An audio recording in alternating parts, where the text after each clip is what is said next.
Tiffany never imagined that the very sons she had raised, the boys she had hugged, praised, and cheered for, could become the source of a nightmare she couldn't wake from. Hours ago, a man's life ended on the side of a lonely road, and the names whispered in disbelief were Tyler and Illy Chaffin. Her sons, the children she thought she knew, were wanted for murder. The morning had begun like any other. Sunlight slipped lazily through the blinds, casting stripes across the living room floor. Tiffany moved through the kitchen, the faint aroma of coffee mixing with the sweet scent of toast.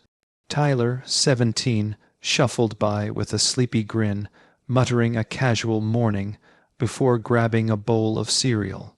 Illy, 2 years younger, lounged on the couch, earbuds in, scrolling through his phone, a smirk flickering across his face as he reacted to some private joke. Tiffany paused, savoring the familiar warmth that only a mother could feel. Laughter filled the air.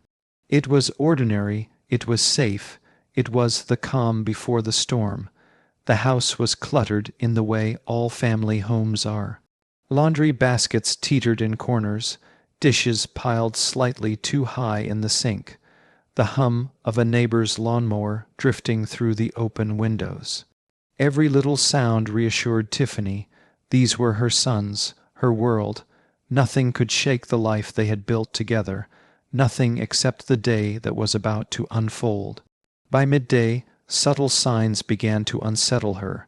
Tyler had left, saying he would meet a friend, but his rigid posture and the way his eyes darted toward the window made Tiffany pause. Illy, usually full of chatter, had gone silent, his music silenced, a rare seriousness replacing the familiar grin. Her instincts screamed at her, a low hum of fear, but she shook her head. Parents always want to see the good, always want to believe in the innocence they raised. The phone rang in the early afternoon, slicing through the calm like a knife. Tiffany's heart skipped. A neighbor's voice trembled, asking if she had seen her sons, polite, casual, yet threaded with tension. Her stomach sank, her pulse spiking. She called Tyler, then Illy. Nothing but unanswered rings. Panic curled like smoke in her chest. She retraced her steps, moving from room to room, whispering their names, each silence growing heavier. Shadows lengthened across the walls, and the house she knew felt suddenly alien. Night descended with an oppressive weight. Tiffany could barely breathe, her mind whirling with possibilities she refused to name. Each creak of the floorboards, each whisper of wind became a herald of terror. When the knock came at the door, the officer's presence confirmed her deepest fear. The body had been found. The man, a stranger to her yet known in the town, lay abandoned, the scene chilling in its casual cruelty. And her sons' names, the ones she had raised, fed, loved, were now at the center of it all. As Tiffany sat frozen, details emerged. The officers spoke carefully, avoiding graphic accounts, but the horror was unavoidable. Her mind refused to reconcile the boys she knew with the suspects they had become. Every laugh, every playful argument, every school project and shared joke was now tinged with disbelief and fear. Investigators began the painstaking work of reconstructing the timeline. Security footage from a gas station, witness accounts from passing drivers, forensic evidence, all threads weaving together a pattern that Tiffany could barely comprehend. This was not impulsive, this was deliberate, each action calculated, each choice purposeful. A turning point came when Tiffany learned of their private messages. Hidden in phones she had thought she knew, texts revealed a cold, methodical justification for what they had done. Protection, they said, but the logic was unsettling. Tyler and Illy communicated with the precision of partners in a deadly game, detached, unflinching, disturbingly calm. Tiffany's illusions shattered, the cheerful mornings, the laughter, the normalcy she clung to. Every bit of it had been a mask.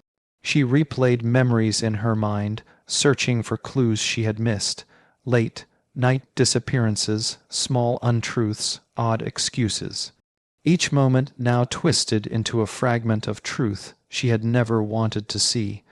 What investigators would discover later would change everything. The hours stretched, a relentless tension pressing down. Tiffany's mind spun with disbelief, anger, and fear. How could she have raised children capable of such horror? Even friends, neighbors, and law enforcement expressed shock at the calculated nature of Tyler and Ellie's actions, but Tiffany's pain was personal, intimate.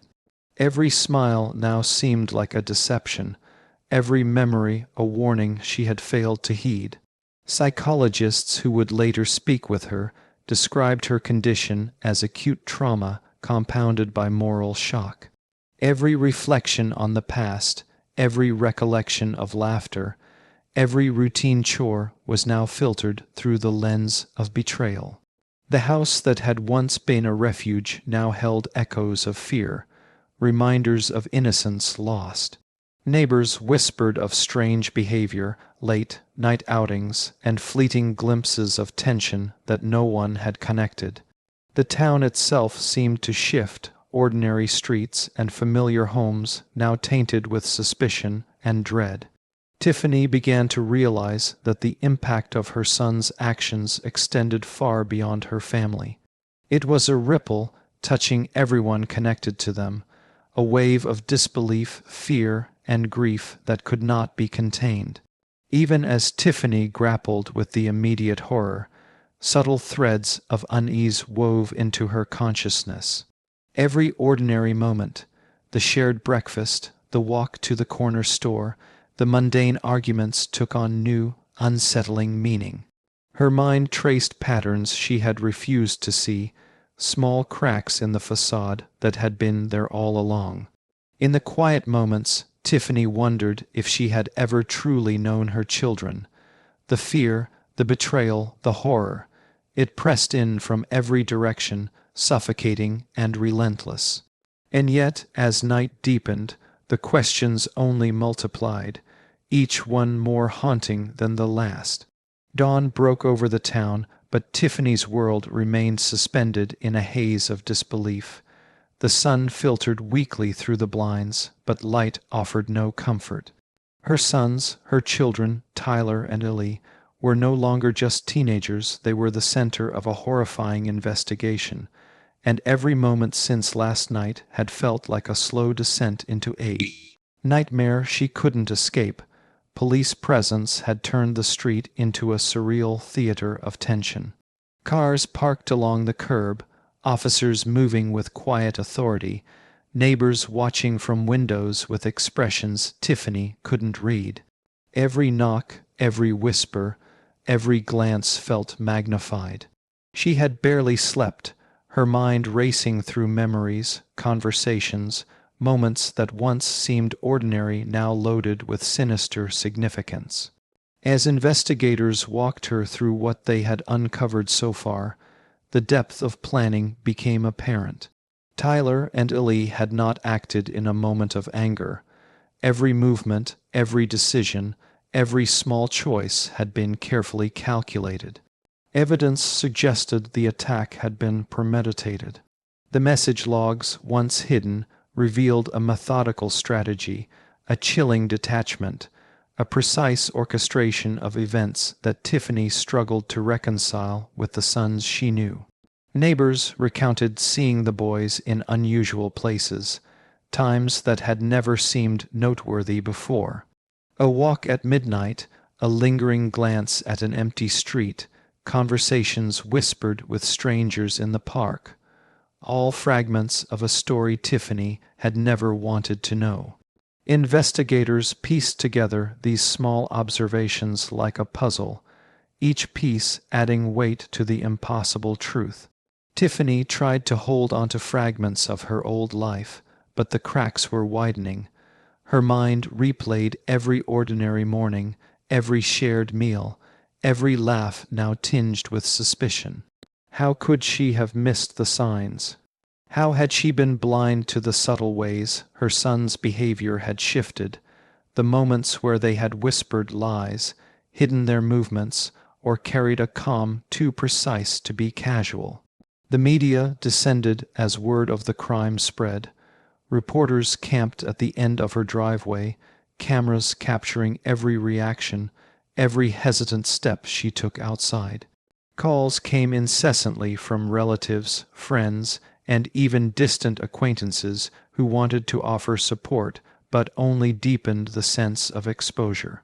Tiffany felt trapped in a world where privacy no longer existed, where every aspect of her family was scrutinized, dissected, and judged. Psychologists later explained that what Tiffany was experiencing was a form of moral shock combined with acute trauma. She was struggling not only with grief, but with a sense of betrayal so profound that it challenged her understanding of reality. Her love for her children had collided violently with the terrifying truth of their actions, leaving her in a state of cognitive and emotional turmoil.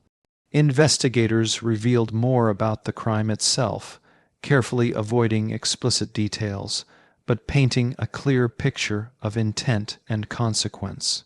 The man had been alone, unsuspecting, and vulnerable. The boys had executed their plan with precision. Witness accounts, forensic evidence, and the recovered digital communication painted a story of careful orchestration, and Tiffany realized that the fear she had felt instinctively, the unease, tension, the subtle warnings had been valid. Mid-morning brought the turning point.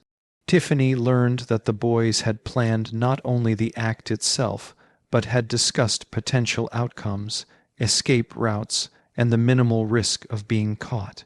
The realization hit her like a physical blow. This was not a random act of violence.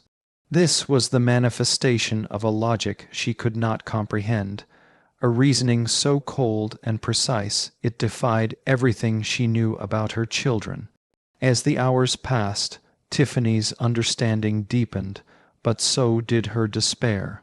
She remembered moments from their past, the games, the shared secrets, the evenings spent laughing in the living room, and a creeping horror settled over her.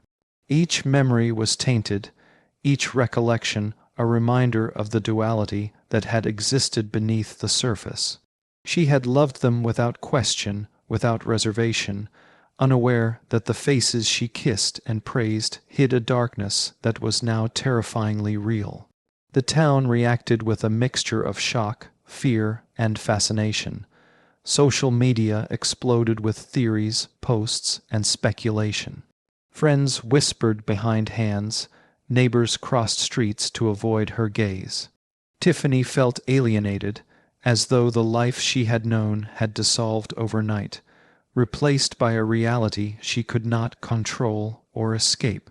Even the investigators, sympathetic and professional, could not fully shield her from the weight of understanding that her sons were not just suspects. They were active participants in a crime that had ripped through the fabric of their community. Psychologists working with Tiffany guided her through the mental maze she faced.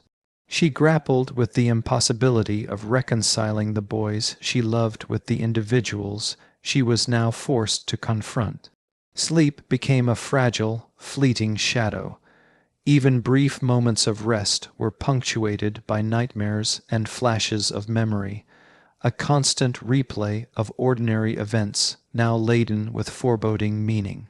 Late in the day, Tiffany revisited her home, walking through the rooms she had once filled with pride and laughter. Each photograph, each personal item, each trace of daily life was now reframed as evidence of a hidden reality. The boys' rooms, once innocent spaces, now seemed like stages for secrets, a chilling reflection of the duality she could not accept. The investigation reached a critical phase. Witnesses came forward, new evidence emerged, and the picture of premeditation and cold calculation became undeniable. Tyler and Illy had hidden their intent with an unnerving normalcy, slipping beneath the radar of everyone around them, even their own mother. Tiffany's sense of safety, her understanding of familial trust, was shattered. What had seemed ordinary, comforting, and predictable was revealed as a carefully constructed mask. As night fell once again, Tiffany sat alone in the quiet, the house now a vessel of reflection, grief, and terror. The lingering question haunted her relentlessly. How could she have been so blind to the darkness in the children she had loved most? Every smile, every gesture, every day now held the weight of disbelief and dread. In that stillness, Tiffany realized that some truths were impossible to ignore, impossible to forget. The consequences of her son's actions extended far beyond her own family, reaching into the town, the community, and every person tangentially connected to them. The ripples of betrayal, fear, and shock would continue long after the immediate aftermath had passed. And yet, even in the quiet, Tiffany's mind searched for fragments of the boys she had known, for moments of innocence she clung to, desperately trying to reconcile memory with reality. The duality of love and fear, trust and betrayal, would linger like a shadow over every waking moment. If stories like this matter to you, subscribe. These cases deserve to be remembered.